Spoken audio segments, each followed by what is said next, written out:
এ আপনাকেই বলছি, প্রবাসে আসতে চান,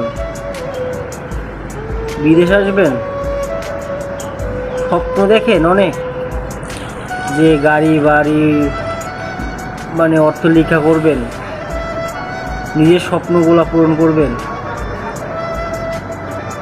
সেই চিন্তা ভাবনা করে প্রবাসে এসেন না।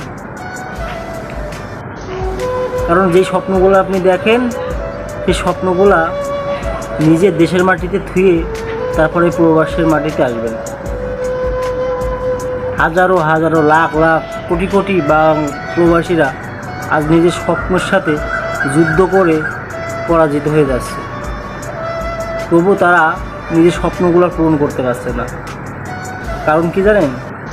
শুধু একটাই কারণ, সেটা হচ্ছে যে তার নিজের ফ্যামিলির স্বপ্নগুলা সেই পূরণ করতে পারছে না। তা সে নিজের স্বপ্নগুলো পূরণ করবে কীভাবে? নিজের ফ্যামিলির স্বপ্ন পূরণ করতে করতে তার স্বপ্নগুলো যে মাটির সাথে ধূলিসাৎ হয়ে গেল, সেটা তো আর সে জানে না। আমরা প্রবাসীরা অন্যের স্বপ্ন নিয়ে সবসময় ভাবনা চিন্তা করি, কিন্তু নিজের স্বপ্ন, নিজের ভাবনা চিন্তা, নিজের ফিউচার নিয়ে আমরা কখনো ভাবি না। কারণ আমরা প্রবাসে আসছি, বিদেশে থাকি, লাখ লাখ টাকা ইনকাম করি, দেশের মাটিতে পাঠাই।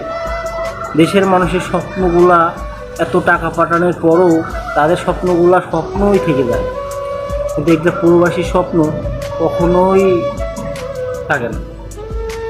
ভালো একটা মানে ভালো চলার মতন, যে নিজের কাছে অর্থ রেখে নিজে ভালোভাবে চলবো, নিজে খাবো, নিজে মানে স্টাইলে চলবো, সেই চিন্তা একটা প্রবাসী করে না।